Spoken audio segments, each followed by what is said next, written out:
Bismillahirrahmanirrahim. Innal hamdulillah wassalatu wassalamu ala rasulillah ma ba'd. Assalamu alaikum wa rahmatullah. So dead, subhanallah, man. Assalamu alaikum wa rahmatullahi wa barakatuh. Alhamdulillah, it's better, mashallah. So, Jazakallah khair first and foremost for the brothers and sisters involved in organizing this event today. And Jazakallah khair for all of you brothers and sisters turning out today, mashallah. The sisters have, subhanAllah, outnumbered the brothers by a great amount, but may Allah bless every single one of you. And we know the football's on these days, the World Cup's on, so the youth especially are busy, occupied with that. But khair, nevertheless, inshallah, as I was saying to the brother, even if one person turns up, and that one person benefits from this, inshallah, we've done our job. That's one person who can go out there and make a huge difference in society, inshallah. So, the topic that we're addressing today is atheism and how we tackle atheism, especially in the 21st century. Now, sorry, okay. Is that okay? Yeah. So yeah, the topic we're addressing, inshallah, is atheism and how we tackle atheism in the 21st century. Because the reality is, we live in a time where this worldview, which is named atheism, is spreading, right? And it's quite popular, especially amongst the youth, in schools, in colleges, in universities. But what I want to do today, inshallah, is I want to present to you the reality of this worldview. And what I want to show you is that there's nothing to be worried about, because the reality is many brothers and sisters, I've come across countless. I get emails almost every other day by brothers and sisters confused about very fundamental basic questions. They're lost, they worry, they freak out. As soon as, for example, evolution's a big thing, right? Let's take that as an example. As soon as evolution's taught in schools, right? And it's presented, generally speaking, it's presented as absolute fact. Right? What they present evolution as is that it's absolute truth. This is what happened. Animals evolved, human beings evolved. This is what they teach fundamentally. Now, when they're taught this, because we don't understand the scientific method, because we don't understand the atheist worldview, because we don't really understand Islam to an extent and why we believe Islam is the truth and is from Allah subhanahu wa ta'ala, because we don't understand these things, we worry and we freak out. We don't know what to do. Our iman's shaken, right? We're left in a state of confusion, and then we're looking for answers. But inshallah, my aim today is to leave you, brothers and sisters, with the correct understanding of some of these fundamental concepts. And so when we understand these things, we will have a completely new perspective on understanding what science is, what atheism is, and how we know Islam is from the Creator, and why Islam is the absolute truth. The absolute truth, and why that's our authority of knowledge. That's our source of absolute knowledge. Not science, not any other method, but Islam and the Quran. Inshallah. Now, another reason the event itself was organized was because recently an individual named Alim Shah, who is an atheist, who was originally from a Bangladeshi background, a Muslim, became atheist, and he wrote a book called the Young Atheist Handbook, right? And what they've done now is that they're funding a project by which they are delivering this handbook to every single secondary school in the UK. Every single secondary school. Now, I want us to really understand what's going on here. Already we live in a system where majority of the schools, let's face it, they're not religious-based schools, they're secular schools. If anything, generally speaking, they have a neutral position. And on top of it, if our youth, especially the Muslim youth, are being fed this information through such materials such as the Young Atheist Handbook, then they're going to have questions. They're going to be confused. They're going to be challenged. And this is why it's essential we address these things today, inshallah. Now, briefly, I'm not going to go into the Young Atheist Handbook too much, but because it's relevant, I am going to address this briefly. See, what Alim Shah has done in the book is that he shares his story. He shares his life story, his experiences, the trials and tribulations that he went through in his life, his tests, as we believe in Islam, that Allah subhanahu wa ta'ala tests us. He was tested in his life, right? And we can relate to this. As a human being, we respect his emotions and his feelings. But what he does, and which I feel like is quite unjust and is not called for, is that he tries to link his emotions and his emotional situation, the emotional situations that he went through in his life, he tries to link these with reason and rationality, with argumentation, right? So the book, what you see, is a combination of his emotional experiences, his emotional upbringing and the trials and tribulations he went through, combined with arguments, which aren't really understood, and he doesn't really understand these arguments. And he presents them in a very non-genuine way. So what I would suggest, inshallah, as far as this book in particular is concerned, to study Brother Hamza Dortz's article that he wrote in response to this, inshallah. And we're working on with some brothers and sisters to compile email addresses for secondary schools around UK, so we can send this response article to them as well, inshallah. And if you read this article, what Hamza does in a very beautiful way is he breaks this down. What he does is that he respects Alim Shah's emotional position and him as a human being, but he detaches that from his arguments. And what he does is he shows how flawed these arguments are, inshallah. And what I'm going to do is I'm going to address some of these arguments today and show you exactly why they're flawed, inshallah. Now, the very first thing I want to do, before we get into the meat of the subject, if you like, is refer to a verse from the Quran, right? And I want to really understand this and remember this throughout the entire talk or lecture, whatever you want to call it.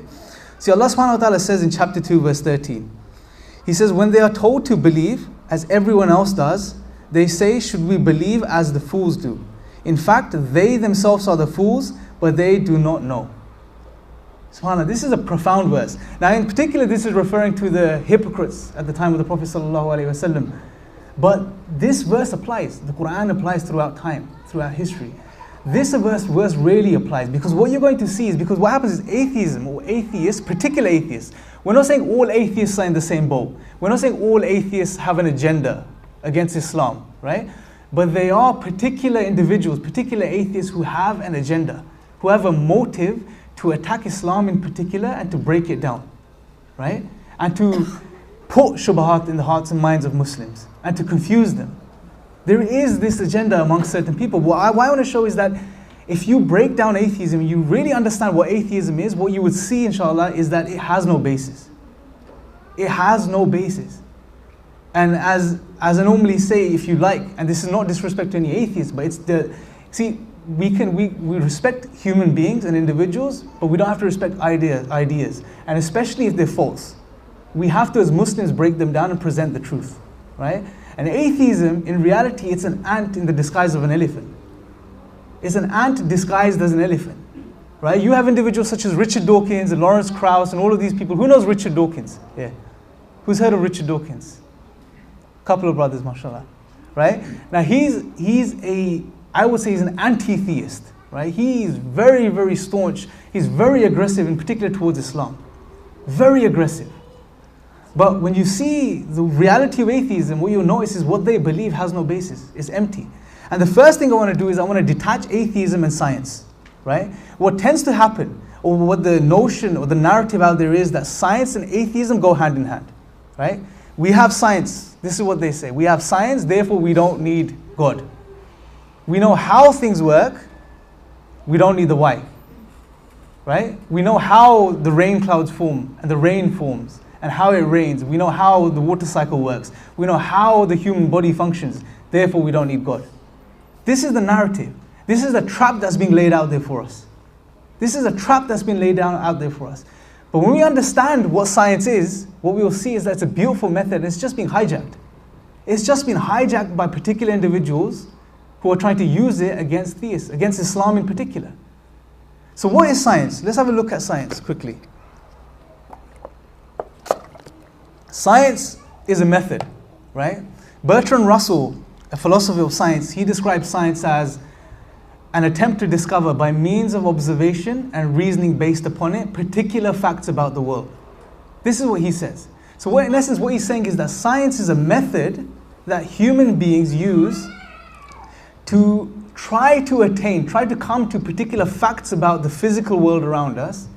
Through what? Through observations, through doing observations, using our senses, and then basing our reasoning on it, right? And what the beautiful thing is, this is what Allah subhanahu wa ta'ala tells us to do in the Quran, right? Allah tells us continuously, do you not look at the creation? Do you not look into the created world? Allah subhanahu wa ta'ala tells us, Look into the horizons, and within yourselves there are signs within ourselves. Allah says, do you not look at the camels and how they were created? So what is Allah subhanahu wa ta'ala telling us to do? He's telling us to observe. He's telling us to observe the physical world and then use our aql, use our reasoning on this observation, and then come to the conclusion that He exists. SubhanAllah, this is how profound the Quran is. The Quran, in other words, is telling us to do science. Muslims don't have a problem against science, the method. The scientific method is a beautiful method that we should use. Because what does science do? It tells us how things work. When we understand the how of things, it allows us to appreciate the creative power of Allah subhanahu wa ta'ala. This is how beautiful it is. And this is what I want to do quickly, is make the distinction between the how and the why. Right? Now the narrative is, we know how things work, we don't need God. Right? This is what they say. But just because you know how something works doesn't mean there's no why. It doesn't mean there's no why. So I'll give you an example. Say this brother here, mashallah, what's your name? Abdul Rahman. Say Abdul Rahman loves me, yeah? He loves me, and to show his love, what he does, he bakes me a cake. Yeah? He bakes me a nice chocolate cake, yeah? Or a nice strawberry cake, yeah? And he comes to me, he gives me the cake. Yeah? I take the cake and I don't eat the cake. What I do is I take it to a scientist. Right? I present him the cake. What's the scientist going to do? I give him, say, 2 months. He takes 2 months, he studies the cake. Yeah? He can come back to me and he can tell me what raw materials were used in the cake, how much sugar was used, how much chocolate was used, how many strawberries were used, how many calories are in this cake, how long it was baked for, right? At what temperature it was baked. He can come and tell me all of these things. He could tell me the how, right? But can the scientist tell me, now think about this, can the scientist tell me who baked the cake for me and why that person baked the cake for me? Can you tell me this?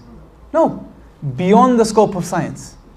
This question is beyond the scope of science. Now if the scientist then said, because I don't know who or why, therefore there is no who or why, is that a sensible thing to do? Of course not. Just because you can't explain something via the scientific method, which is a beautiful method, but is limited, just because you can't explain something using this method doesn't mean there's no explanation. Right? And this is what we really need to understand, because what's happening is there's this trap that's being laid out there. Just tell the people, we know the how, the science gives us the how. You don't need God. We know how thunder happens. We don't need God anymore. We know how the trees grow. We don't need God. This is what they're saying, but the reality is they tell us the how. They can't tell us the why. And if anything, take this analogy. Imagine there's a clock, right? Imagine there's a clock. Imagine there's a clock. Now on this clock, what's on the clock? On the clock face. What is on the clock face? Yes, bro. Hands and what else? Time. Okay, but what shows us the time? What is that? Numbers. Yeah. So a face, a clock face, it has hands and it has numbers, right? Now here's what a scientist does. A scientist comes and he peels this face away. He peels that paper or cardboard or whatever it is, he peels it away, revealing the gears and the mechanics inside the clock. The precisely aligned gears and mechanics. Yeah? The scientist is revealing this. He's telling us the how. Right? He can tell us how these gears line up and what size they are and how they work together. Now, seeing the gears, should this bring us closer to Allah or further away from Allah subhanahu wa ta'ala? Closer. Because now not only are we seeing the hands and the numbers, but we're seeing the mechanics, the detail, the precision. And when we see this precision, it leads us to appreciate the creative power of Allah subhanahu wa ta'ala even more. So this is the thing, brothers and sisters. Realize the difference between the how and the why. They may not teach you this at school. See, when Dawkins was asked about should we study the philosophy of science or what science is, he said, don't do it, just do the science. This is one of the reasons why. They're trying to mask the reality. This is the agenda, they're trying to mask this reality. Particular individuals at least. But we need to understand this. And we need to transcend this. And once we understand this basic thing, inshallah, this does another profound thing. This does another profound thing. Now that we understand the difference between the how and the why, we can appreciate the miracles of Allah subhanahu wa ta'ala again. We can appreciate the signs of Allah again. See, the sad thing is, when we look at the Quran, Allah subhanahu wa ta'ala, what does He do? How often does Allah try to prove His existence in the Quran? How often? How often does Allah say that, look, here's the logical, philosophical reasons I exist, believe in me? Allah doesn't do this in the Quran. Allah subhanahu wa ta'ala never does this in the Quran. What Allah subhanahu wa ta'ala does is He speaks about His signs. He tells us about His signs which are all around us. Allah says in the Quran, verily in the creations of the heavens and the earth and the alternation of the night and day, in it are signs for who? For those of understanding, for those who use the intellects. Allah subhanahu wa ta'ala says, we will show them our signs in the horizons and within themselves. And within themselves until it becomes clear to them that this is the truth. Allah subhanahu wa ta'ala, He's not wasting time trying to address atheists. He is telling us, use this, what I've given you, use this and you will see the signs. Look at the world around us. And remember the how and the why. And I'm going to share some of these beautiful signs with you just so we can once again start to develop this appreciation for these signs. And really appreciate them for what they are. Because once we understand the how and why, we can really appreciate these beautiful signs. See, one of the signs that Allah subhanahu wa ta'ala shares with us, one of many signs is found in Surah Nahl, verses 68 and 69. And pay attention to what Allah subhanahu wa ta'ala is saying here. He says, and your Lord inspired to the bee. Take for yourselves amongst the mountains, houses, and amongst the trees, in that which they construct. Then eat from all the fruits, and follow the way of your Lord laid down for you. There emerges from their bellies a drink varying in colors, in which there is a healing for people. Indeed, in that is a sign for people who give thought. This is another beautiful thing that Allah subhanahu wa ta'ala does, that once He shares a sign with us, sometimes He tells us to use those people with intellects, those people who reflect. He tells us, use this. Now let's look at the bee. Allah subhanahu wa ta'ala tells us about the bee. Now the amazing thing about the bee, there's many amazing things. I'll share a few with you. One, for a bee to produce 1 teaspoon of honey, 1 teaspoon, just a small teaspoon of honey, it takes around 5,000 visits to a flower. 5,000 visits for a bee to produce 1 small teaspoon of honey. So much trouble that this little insect goes through just to produce 1 teaspoon of honey. Subhanallah. Who inspires it? The bees, they produce so much honey that they don't require this much honey. Who do they produce it for? Who inspires them to produce this much honey? The honey that we drink, the honey that Allah subhanahu wa ta'ala tells us about, there's healing in it for us. Who inspires them to produce this? Allah. These are signs from Allah subhanahu wa ta'ala. The construction of the beehive itself. Now I studied engineering, and we studied structural engineering to a degree as well. The amazing thing about the beehive, who knows the shape of the hive? The shape that's used to construct the hive, the bees use. Can someone tell me? Hexagon, hexagonal shape. Does anyone know why? Or not the why, or can anyone know some of the wisdoms behind the shape? Why this shape over any other shape? Symmetrical, but there's a few key points. Number one, that particular shape, say if there's an area, I don't know, say 1 meter by meter, yeah? A beehive that's 1 meter by meter. The hexagonal shape that's constructed by the wax of the bees use their wax to construct this shape, this hive. Any other shape will take up too much space with the wax, and you would leave less space for the honey. The most economical, if you like, shape or structure to use is the hexagonal shape, the structure, in this space. Say if there's 1 meter by meter of a hexagonal shaped hive, and there was 1 meter and meter by of a triangular shaped hive, yeah? The triangular shaped hive will take up too much space. The wax will take up too much space. But they're so economical. It's the best shape to use.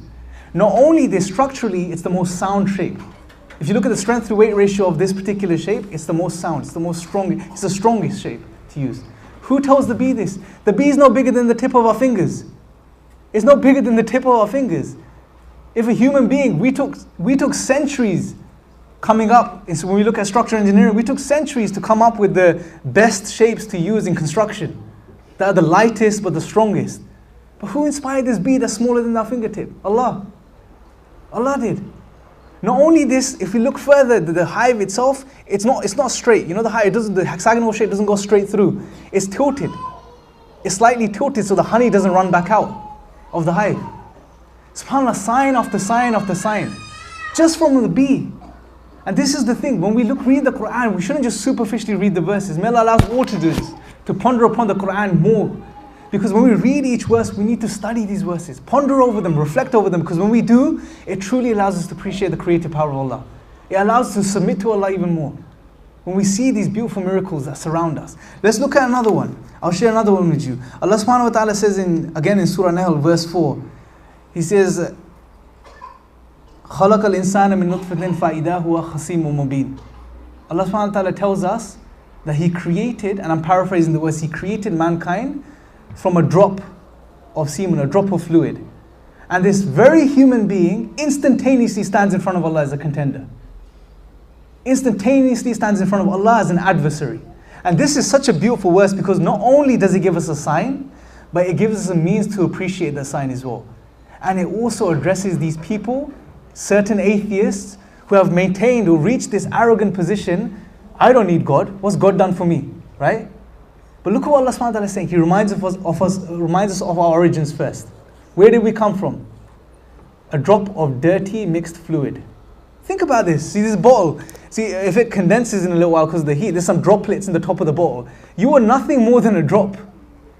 Nothing more than a drop. About 20, 30, maybe 40 years ago, every single one of us here was no more than a drop of liquid. Think about this for a second.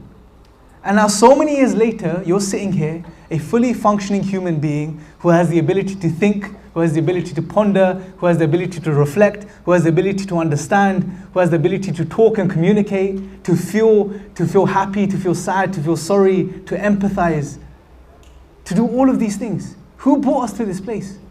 How did we get to this place? From a drop of water, dead drop of water, to a fully functioning human being.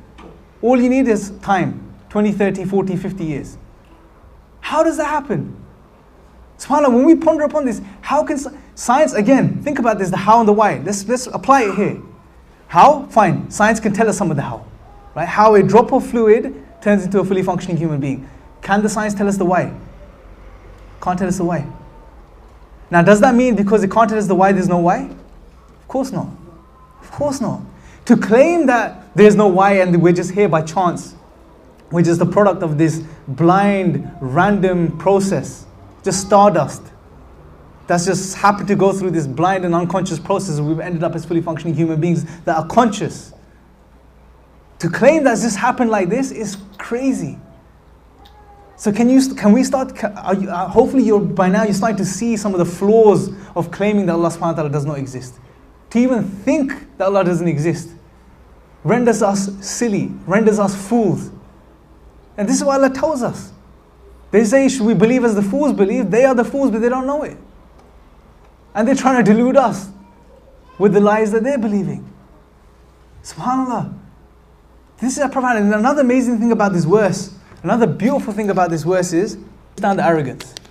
You know, sometimes when we're giving da'wah, when we're speaking to people, or someone reaches the level of a professor or a PhD, and the individuals like Richard Dawkins, they're very arrogant. They have this arrogance about them, right? And they say, I don't need God. What's God done for me? We know how things work.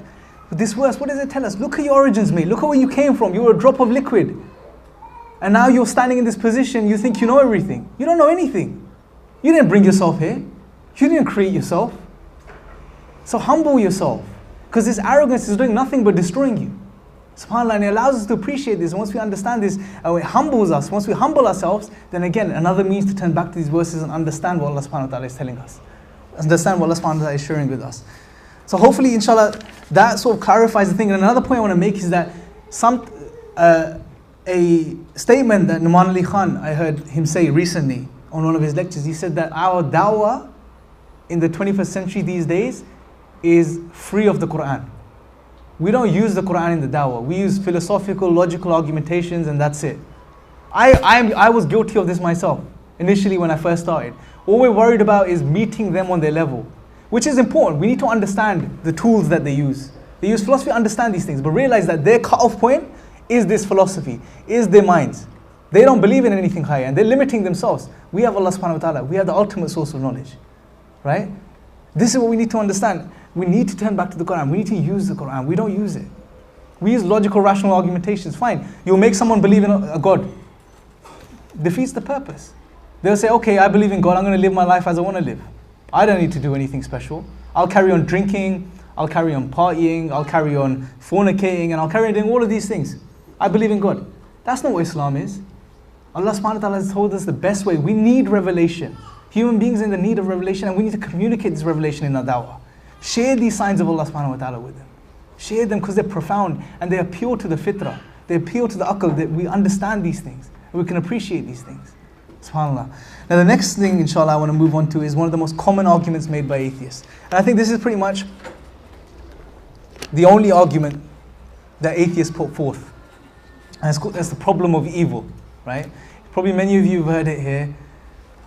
What they say is that, okay, if God exists and He's all good, and He's only good, then there shouldn't be evil in the world. And because there's evil and suffering in the world, therefore God can't exist. Right? This is the argument they make, but it's a flawed argument, especially when we look at it from the Islamic perspective. It's flawed from several ways. I'm going to share with you 3 key points which break this argument down from its core. Number one, first and most importantly, we need to realize that Allah subhanahu wa ta'ala is not just good and that's it. We know there's 99 names and attributes of Allah subhanahu wa ta'ala which are reconciled with reality. We know He's the just. We know He's the wise. We know He's the provider. We know all of these. He has 99 names and attributes. He's not just good, right? Let's take wisdom for example, yeah? Allah is the wise. Now as human beings, we have the pixel. We only understand certain things. We don't have all knowledge. Allah has the picture. Allah has the complete knowledge. He knows everything. He's the creator of everything, right? So there's wisdom behind things, right? And as someone says, well, I can't see the wisdom, therefore there's no wisdom, it's a logical fallacy. This is arguing from ignorance. Just because you don't know, that doesn't mean there's wisdom there. A beautiful example that Allah subhanahu wa ta'ala draws in the Quran, we can reflect over, is the story of Khidr and Musa alayhi salam. What happens when Musa accompanies Khidr? SubhanAllah, many things happen and Musa doesn't understand the wisdom alayhi salam at the time. He doesn't understand the wisdom and he becomes impatient. When he sculls the boat, for example, he makes a hole in the boat. Musa alayhi salam doesn't understand what's going on, why he did this. But just because Musa alayhi salam didn't have the wisdom doesn't mean there's wisdom there, because he finds out at the end why these things were done.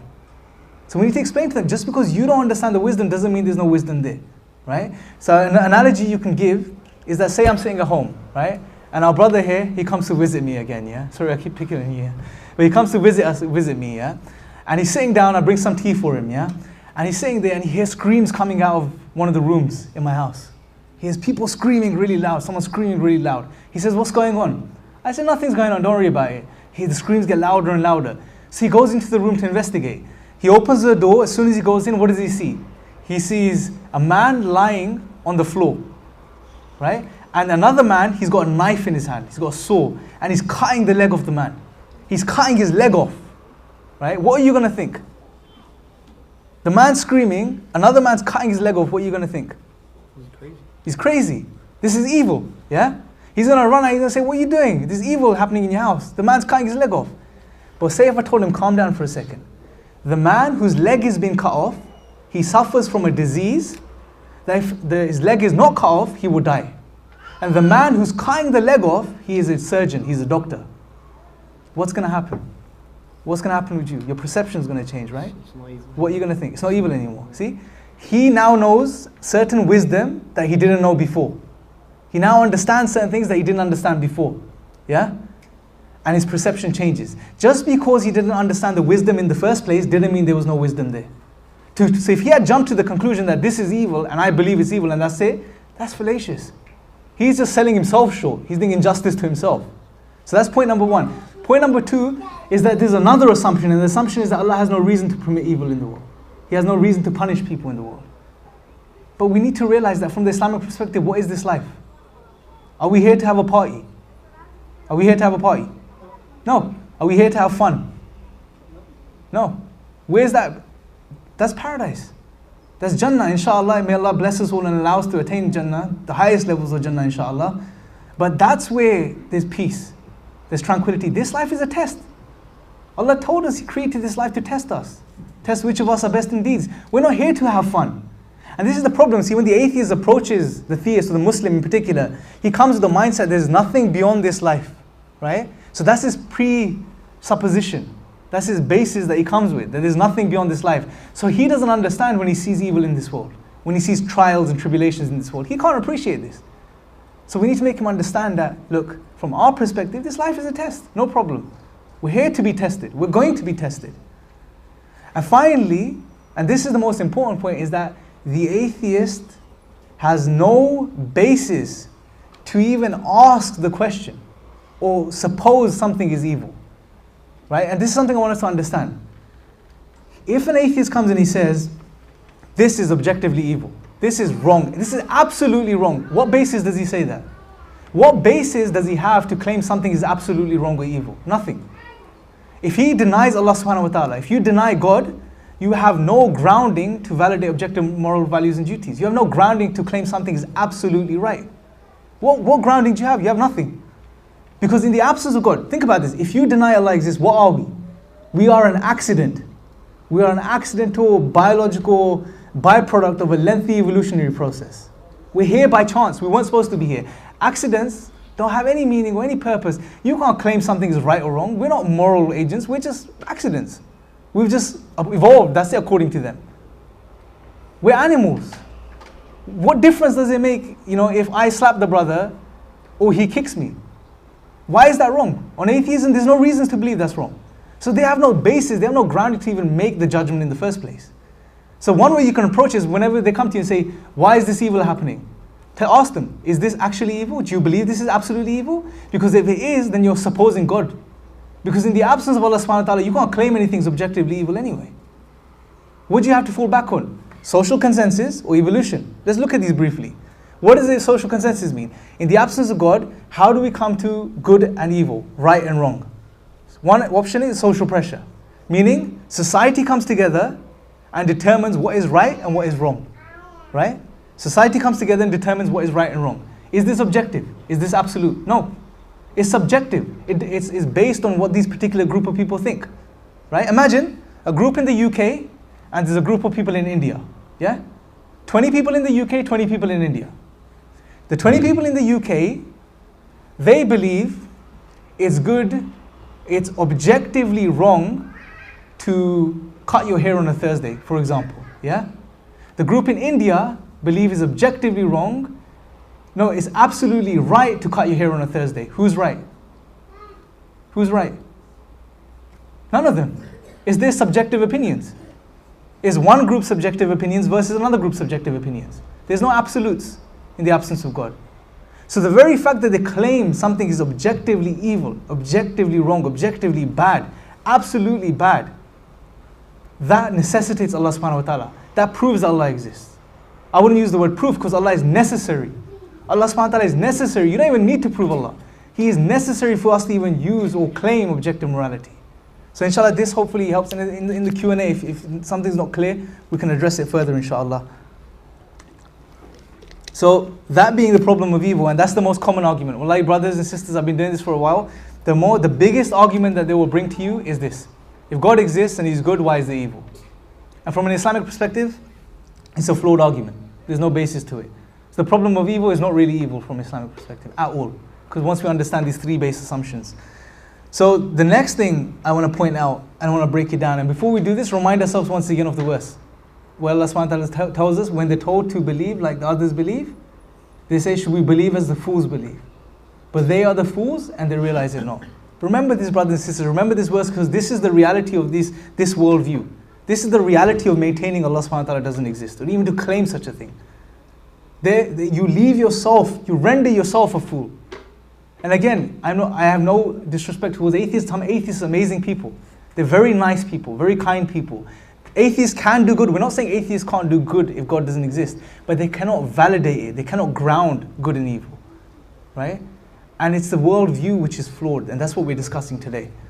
So the next thing I want to address is the absurdity of life in the absence of God. What does it mean to deny God from an existential perspective, meaning from the perspective of meaning and purpose, right? What does it mean? Think about this. In the absence of Allah subhanahu wa ta'ala, if you say Allah doesn't exist, what does that mean? That means you have no purpose.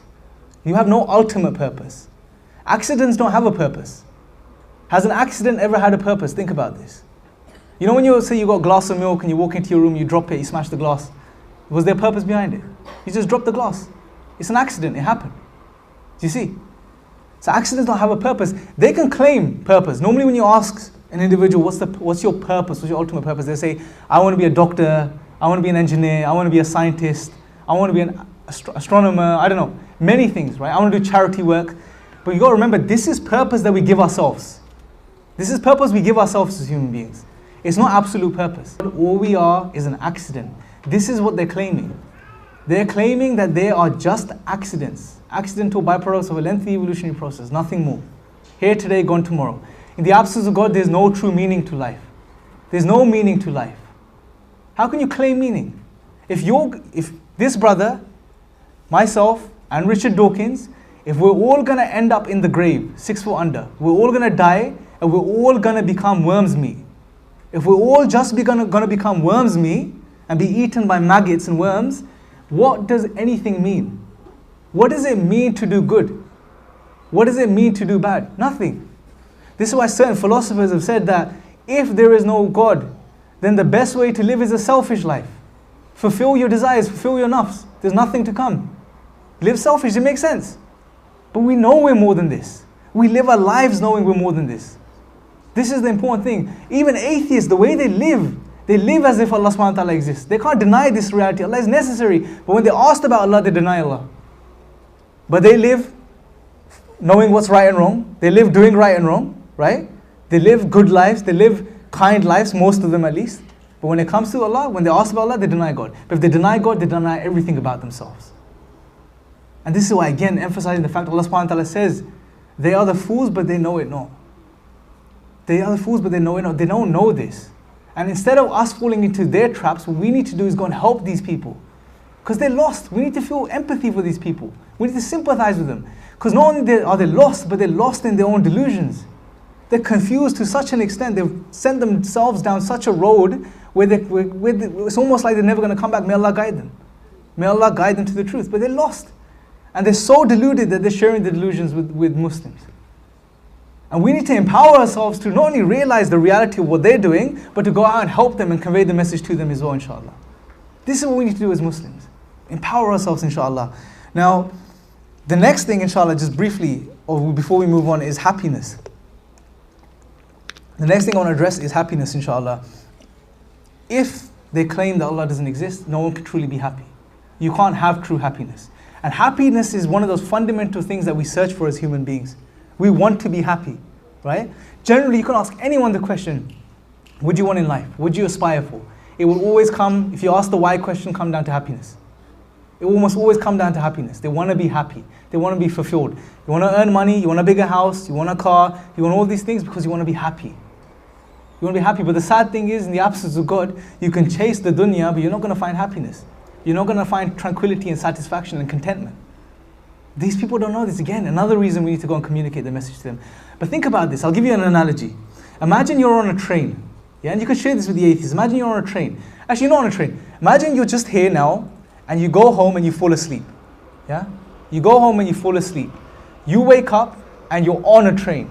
You just ended up on this train somehow. You don't know how you got on the train. You don't know where the train's going. You don't know who put you there. You don't know if it's going to stop or not. But suddenly, for a few seconds, just for a few minutes, you become distracted. You start to notice people. You start to notice sounds. You start to notice the comfort of your chair that you're sitting in. You start to feel the chair and notice how comfortable this chair is. You start to notice that there's amazing food in front of you. You start to hear the sounds, or maybe the nasheeds for the Muslims, yeah, or something like this, yeah? You start to notice and hear these things. Temporarily, you become distracted. But in this distraction, can you truly be happy? Can you truly be happy? No. If you don't have the answers to the fundamental questions that we all ask ourselves as human beings, all ask ourselves, how can we be happy even though we're temporarily distracted?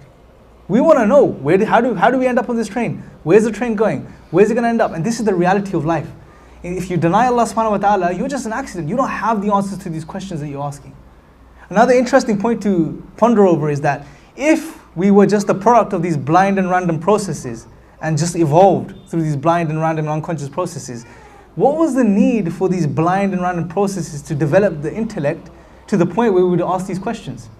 If it's all about survival, just survival, which is animals wanting to survive, why would this process lead to the development of us asking these questions, the faculties that ask these questions?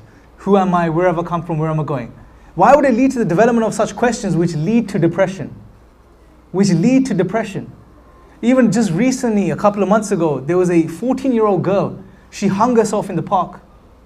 She hung herself in a local park and she wrote on her hand or her arm that I have no purpose. This is a child, 14 years old, wallahi, I have no purpose. This is the reality. If you deny Allah, you destroy yourself. Because Allah has created you on the fitrah. He's put this innate questioning inside you.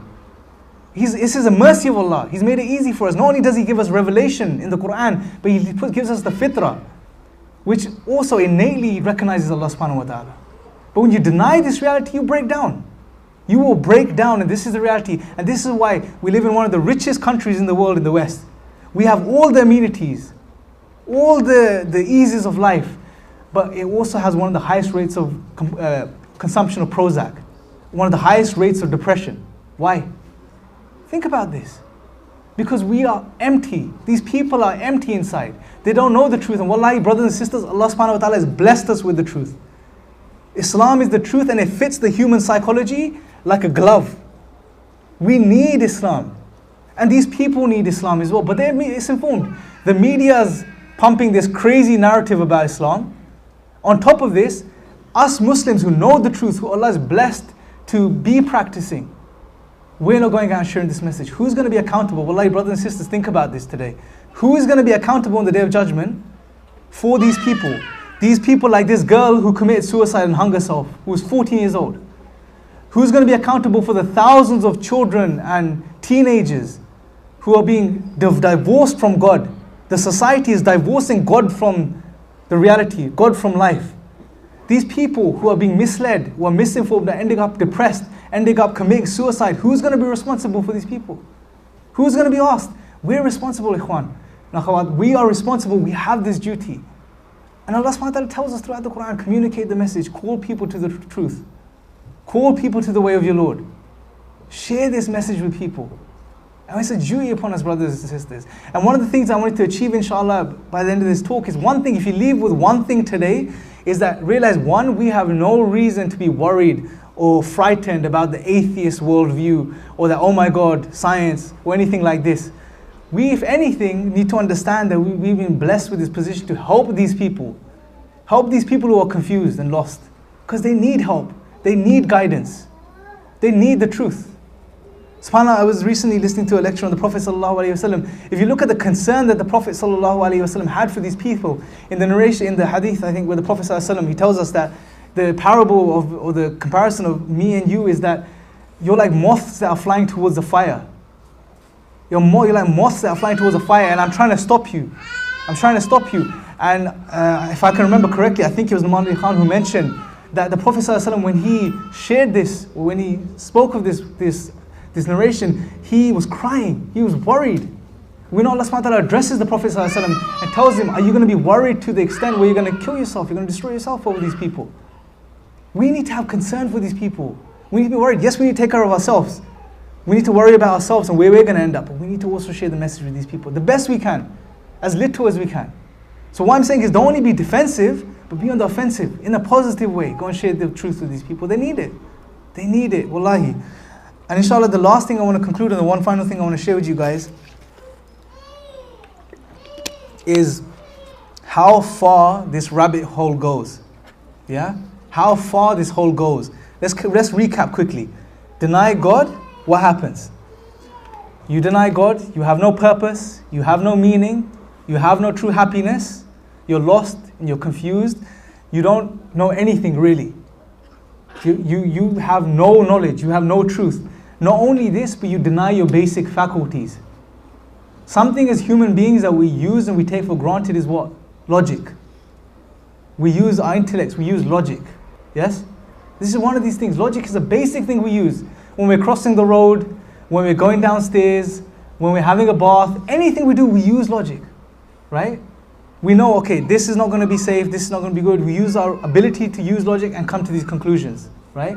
But if you deny Allah subhanahu wa ta'ala exists, if you deny God, you deny the use of logic. Because what is logic? What is logic? Is logic material? Are the laws of logic material? No. Can you touch logic? Can you feel logic? Can you smell it? No. It's something that's immaterial. Is it absolute? Yes, it is. It's unchanging. Right? It's unchanging. It's universal. For example, this bottle, yeah? This bottle is full of water, and this is the truth. Yes? Everyone agrees this bottle is full of water. Now, can the bottle be full of water and not be full of water at the same time in the same way? Is that possible? Can this bottle be full and be empty at the same time in the same way? No. This is one of the laws of logic, the law of non-contradiction, right?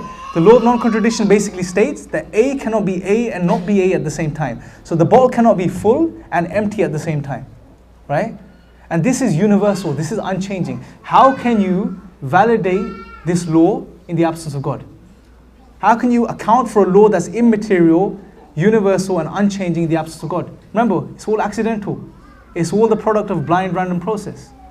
They can't even use logic, they can't even account for it. They can use it, but when they use it, they prove that Allah subhanahu wa ta'ala exists, or they show the necessity that Allah subhanahu wa ta'ala exists. See, this is the problem. They live life like God exists, like Allah exists. But when they're asked about Allah, they deny Allah. This is the reality. Wallahi, when you claim that Allah doesn't exist, you render yourself a lamppost. Literally, you render yourself a lamppost, cold and still. No meaning, no purpose, no happiness, no direction. You even deny the basic faculties such as the laws of logic, your reasoning, the laws of mathematics, the uniformity of nature. The very fact that you do science, you can do science, is because you accept that tomorrow will be the same as today. The world will be the same in 5 minutes as it is right now. They assume this. You have no reason to assume this on atheism. Because on atheism, everything's just here by chance. It's all controlled by blind random processes somehow. So there's no reason to believe that the nature is uniform. But they accept this, and when they do this, they presuppose Allah subhanahu wa ta'ala. But when they're asked about Allah, they deny Allah. The reality of atheism. This is the reality, brothers. So in conclusion, inshallah, brothers and sisters, what I want to leave you with is not only understand these concepts, right? Not only understand these so we can defend ourselves and our families, inshallah, in the times we live in. And wallahi, it seems like things are just going to get worse. More information is going to spread. More lies are going to spread. So we need to arm ourselves with this knowledge and understanding, and also help our families. Not only this, to go out and positively make these people understand. Because many people, wallahi, many people follow these public figures such as Richard Dawkins and Lawrence Krauss just like blind sheep. They're just blind sheep. I'm atheist. Why are you atheist? I don't know. Can you prove God does not exist? No. But I just don't know. They don't know what Dawkins said in his book. Their Quran has almost become the God delusion, his book, which is full of rubbish. If you read the book, it's full of rubbish. He doesn't know anything about philosophy. His arguments, his argumentation that he uses are flawed. But why do people pay attention to him? Because he's a public figure. He's been put out there as that. But another thing I want you to understand is just because someone has a PhD, especially the young brothers and sisters here, when you go to school and you're quoted authorities such as Richard Dawkins or Krauss says this, never judge the claim based on the authority of an individual. You never judge their claim based on the authority. Always look into it, study it. Study it. Look at what they're saying. Forget that they have a PhD or a degree. This is just standing on the shoulders of giants. Forget all of this. Study what they're saying, inshallah. And look at it objectively. Use the aql Allah subhanahu wa ta'ala has blessed us with. He's blessed us with his intellect to use it, inshallah. So inshallah, to conclude, Jazakallah khair, brothers and sisters, for turning up. I'm going to open the floor up to questions and answers, inshallah. So if you have any questions and answers in particular, with any particular subjects, evolution or anything like that, I'll try to address it the best I can. And may Allah bless you all for sitting through this, inshallah, and listening. Subhanakallahumma wa bihamdika ashhadu an la ilaha illa anta astaghfiruka wa atubu ilayk. Jazakallah khair. We would like to, now go on to questions and answers. If you guys have any questions or even things you missed out during the actual lecture, is your time to ask. And can we just keep it specific to science and atheism and the topic of today, please? If you guys have any questions or any things you wanted to clarify, now's the time to ask. How long do we have, Faki? What time is it? 9. Okay. 9:20. Inshallah. Yes. The brother asked, is evolution real? Okay, bismillah. Jazakallah khair, bro. Very good question, yeah, mashallah. Okay, there's a few things you need to understand. It's going to be a bit long. Just tell me if you get confused anyway, I'll clarify, yeah? Evolution first. I don't think, what's that? Tell them what evolution is. Okay, so do you understand what evolution is? Do you know that? Yeah? Okay, khair, he knows, inshallah. So basically, briefly, is what they say is that species evolved through over millions of years to the point where they developed, and then humans developed in the same way as well. Now, another thing about the scientific method, one thing was the how and the why, another thing is that it's limited, right? The scientific method is limited by something called induction as well, right? It's based on induction, yeah? Induction Another thing is that in science class, in colleges and universities, they will never teach you this. They will just tell you to do the science. But science is based on inductive reasoning, which means a scientist does observations and then he comes to a conclusion. So he goes from a general set of data and he makes a specific conclusion. I'll give you an example, an analogy to put things into perspective. Imagine our brother here is a scientist. Yeah, he's just qualified. He's got his PhD in science, inshallah. Yeah, he's studying science, by the way. Yeah, mashallah, he's studying science, subhanallah. So he studies science and he becomes a PhD and he becomes a researcher. Now he is commissioned to go and study how many birds, what the color of birds is in Southall. Yeah? And he's given a month. Okay? He goes into the parks in Southall and he sits there all day long. With his sandwiches and his picnic pack, he sits there all day long observing birds. Yeah? And he's recording it. Bird 1 flies over, brown. Bird 2, brown. Bird 3, brown. Bird 4, brown. Yeah? He does this for a month. And his data shows all birds are brown, right? So what he does, he goes from this limited observation, which is only a month long. Say he observes 10,000 birds in a month, yeah? He goes from his limited observation, which is limited. He hasn't seen all the birds, and he makes a general conclusion. All birds in Southall are brown. This is induction. This is induction, basically. So you go from a limited set of data, and you make a general conclusion, yeah? Now, here's the problem. Can someone see the problem in this? It's general. There's always a possibility that the next bird is black, or the next bird is white, or the next 10 birds are white. It's possible, right? It's possible. This is the problem with induction. It can't give you 100% truth. It can come close to the truth, but it can never give you 100% truth. So as far as evolution is concerned, from this perspective, actually before, another thing you need to understand is that science is based on observation. Yeah? That's the whole method. You observe things, like the birds, you observe the birds, and then you make a conclusion. Yeah? Now, evolution is something that if it happened in the past, right? It happened in the past. And we only have a limited, as far as the data is concerned, I was speaking to a brother who's studying biology, he's doing his master's now in biology, and he told me that the data that you have in particular for evolution is very little, right? And you can't observe it right now because it's not taking place right now. It happened, it's in the past. Not only this, it's based on induction, therefore it can't give you 100% truth, right? So you can never have 100% truth, right? That's point number one. Point number two is that the evidence that they have, and inshallah, we're working on our brother, inshallah, brother Fawaz, inshallah.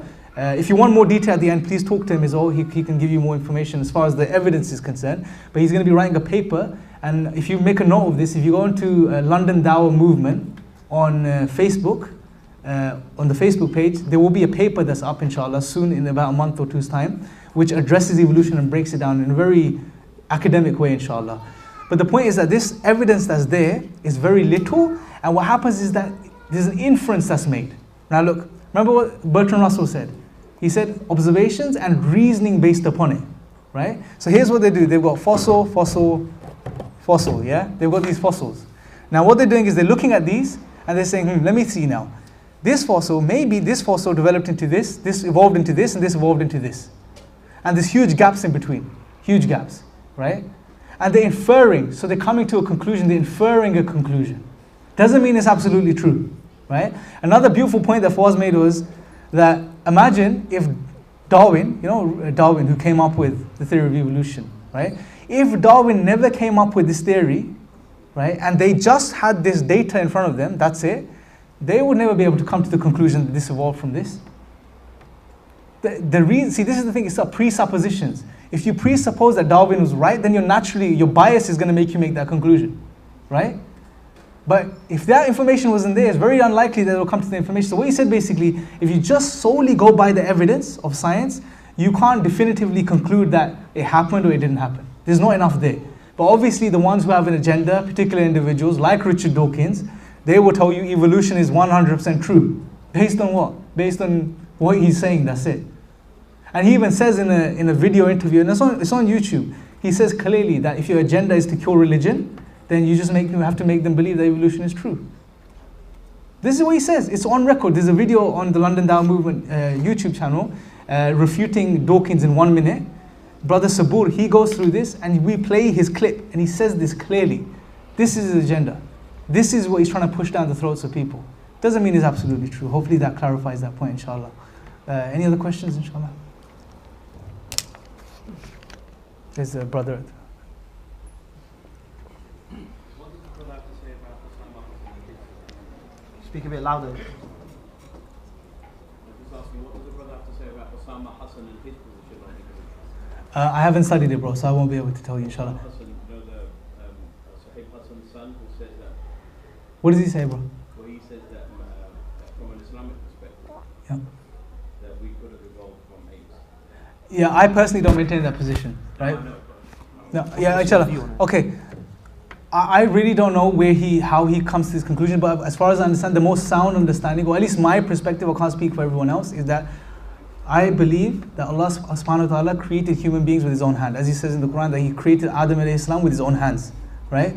So as far as human beings are concerned in particular, we did not evolve, right? As far as animals and insects are concerned and other lower life forms, what I say, my perspective is, I wouldn't even say that, yes, the way science says it happened. I would say, Allah knows best, right? Because the scientific method is limited, it can only give us so much truth, as far as in particular, as far as evolution is concerned. So you can't really say, I personally wouldn't conclude because science says animals evolved, therefore 100% they evolved. No, Allah knows best as far as animals and other insects are concerned. Maybe they evolved as they tell us, or maybe they didn't. And Allah knows best. Because as far as if you look at the evidence, and again, inshallah, bro, if you want more information on this, brother Fawaz is the guy to talk to, inshallah. You can speak to him at the end, inshallah. You could go through what the evidences are and what the scientific evidences are, inshallah. Hopefully that answers the question. One of the sisters asked, how should we deal with those who call themselves atheists but believe in the existence of God? Okay. Firstly, we need to clarify their position, right? They're not atheists then, or you can't maintain atheism. Because atheism, I've got the Oxford Dictionary definition, if you like, if that's the most sound one. What it says is atheism is a disbelief or a lack of belief in the existence of God, or gods, right? So generally speaking, atheists will maintain that God does not exist, right? So if an atheist claims, or was they unsure about the existence of God? But believe in the existence of God. Or believe in the existence of God, but then they're not atheists. You can say they're deists or theists. But they call themselves atheists. Okay, you just have to clarify that position, that you're not really atheist by the definition of the term. You can call yourself whatever you like. You can call yourself a tree or a house, whatever you want to call yourself. But if you want to go by definitions, then the definition of atheism isn't that you believe in God and you call yourself atheist. You're a theist or a deist. Deist meaning someone who believes in God, but an unpersonal God who's just mechanical, and theist, someone who believes in a God who has a will and who like Allah subhanahu wa ta'ala, who created everything, inshallah. Hopefully that clarifies that. Another question from the sisters. They say, can we believe in evolution? Can we actually believe in evolution? Okay. As far as I'm concerned, and the points that I've gone through, I would say, if it's more specific, what do you mean by believing in evolution? Is there any more? Is there any Okay, I'll cover clash both. between Islam and No. Here's the thing. We have to do an epistemic way in when it comes to source of knowledge, right? Now, here's what we need to understand. Science is limited. It's an amazing method. It's a beautiful method. Allah subhanahu wa ta'ala tells us to use it, but it's limited. It's limited by its very nature. The Quran is absolute truth, and we can deductively prove it. Obviously, maybe later on, inshallah, at the end or something, we can go through it. But the Quran we can deductively prove to be from Allah subhanahu wa ta'ala, if we have to, right? That's our source of knowledge. So when it comes to, if there's a difference, say if there's a difference between what science is saying and what the Quran is saying, what do? We go with the Quran. Because it's the absolute source of knowledge. We've seen that science can't give us 100% truth. We've seen that science is limited by its very nature. It's based on empiricism, meaning it's limited to what our senses can attain. And our senses are flawed as well. I'll give you an example. When we have a temperature, we feel hot. It may be -2 degrees outside. Our senses are fallible. And science is based on our senses. Science is limited from many angles. It's a good method, but it's a limited method. So when it comes to, if science is saying evolution happened and the Quran is saying no, it didn't, as far as human beings are concerned, then we go with Islam. It's very simple. It'll be irrational to go with a lower method compared to the absolute truth. So that's my perspective on that, inshallah. Jazakallah khair. There's last question from sisters. The sister asked, what do we say to someone who says evolution is the reason why we exist, so we do not need God? Okay. First and foremost, you can tackle it from many different levels. Firstly, you will say that evolution, wherever we'll have a discussion about evolution, you could tell them, wherever the case may be, firstly, evolution does not negate the existence of God. It does not negate the existence of God. Evolution is something that happened far later on. right? Once the earth formed, and once life somehow magically just popped into existence, which they can't explain anyway, right? They can't explain how the first living organism came into existence, right? And then evolution, you know, for just if we grant you it for the sake of argument took place, it has nothing to do with the existence of God. It has nothing to do with the origins of the universe or anything like that. So it does not, evolution doesn't negate the existence of God at all. This is misinformation. It can't be true from any angle. It's something that happened way later on. It doesn't have a foot in the door. Secondly, we can again go through the points about evolution and we can show them that, look, this is why it's not 100% truth. Science is limited method. We will go with the absolute truth, which is the Quran, inshallah. Sorry, there's one more last question. One of the sisters asked, what do we say to someone who tries to say that Big Bang Theory is correct? Okay, Bismillah. I'm going to just share as the little I know on this. Now, there's many models. As far as science is concerned, there's several models to the origins of the universe, right? The Big Bang model, or one of the models of the Big Bang, is the most popular and it's the widely accepted model, right? From a scientific perspective, crude scientific perspective. Now, if someone believes the Big Bang, it doesn't go against the Islamic teachings anyway, because we know Allah subhanahu wa ta'ala created the universe, right? And from that perspective, it makes sense that Allah could have created it in whichever way or means He chose to. If it was the Big Bang, then it was the Big Bang, right? So I don't see it conflating with Islam in any way. The Big Bang, we know the universe came into existence. This is what we believe. Allah created the universe. He created the heavens and the earth in 6 periods of time, as we're told in the Quran. So we know Allah subhanahu wa ta'ala created all of these things. So yeah, whether the Big Bang or whichever, science will give us many models, but again, it doesn't conflict with Islam in any way. Are there any more questions? Any more questions? I have an atheist friend who doesn't believe in God because he doesn't know what happens after death. So can you explain why? Okay. Tell them the question. Okay, so what you said basically, you have an atheist friend who doesn't believe in God because he doesn't know what happens after death. Okay, first thing, bro, tell him that the question is a bit malformed, because existence of God and what happens after death, although they're related, but they don't have to be mutually exclusive, right?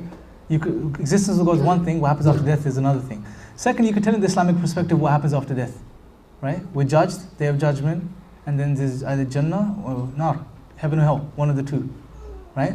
So you could tell him this, but if it is in particular, if he's looking for... See, the problem is one thing, when we approach atheists, some atheists, we have to give them some rational reasons as well. And Allah subhanahu wa ta'ala blesses us with one example, which substantiates that Allah subhanahu wa ta'ala exists. And to claim otherwise is silly. In the Quran, in chapter 52, verse 35 and 36, maybe make a note of this, bro, it's a very powerful verse. 52, 35 and 36, Allah says, were they created by nothing, or were they the creators of themselves, or did they create the heavens and the earth? Right? Now, it's an amazing verse, right? Because the exegetes have said that you can apply this logical breakdown, these possibilities to anything that begins to exist, right? Now we know the universe began to exist, right? So apply this to the universe. Say, let's go through it together. Could the universe come from nothing? Could something come from nothing? Think about this. Can something come from nothing, bro? No. I mean, if I give you nothing, would you have nothing, right? So out of nothing, nothing comes. Possibility one, doesn't work. Could the universe create itself? Could the universe create? Can something create itself? Can our beloved brother here exist and not exist and create himself, basically? You can't create yourself, right? It's impossible because it's a logical contradiction. To create yourself, you have to exist and not exist at the same time. Do you see the problem there? Because if you're creating yourself, you're already existing. But if you're existing, then you're not really creating yourself. It's a big problem. It doesn't work. Possibility 2 out of the way. Third possibility, were they the creators of the heavens and the earth? Did you create it? Did someone create the heavens? Did the human beings, something created, create the heavens and the earth? Think about this. You could say this. You can say something created the universe, but then what stops you from asking the next question? Well, what created that something that created the universe, right? And you will go on forever, right? If you go on forever, we will never have the universe in the first place. And this is why there has to be the first cause, which is uncaused. Because without this, you run into the problem of the infinite regress. Big problem. We wouldn't have the universe in the first place. If you say something created, something created, something that created, and that created something that was created. If you're saying universe 1 was created by universe 2, and universe 2 was created by universe 3, and universe 3 was created by universe 4, and this went on forever, we would never have the universe in the first place. because you will never have a beginning point, right? So there has to be a first uncaused cause. So the most rational conclusion is that the universe is created by something uncreated, uncaused, like Allah subhanahu wa ta'ala. And this is the beautiful thing about such verses in the Quran, is that Allah subhanahu wa ta'ala, in this particular verse, He allows us to satisfy our own intellects.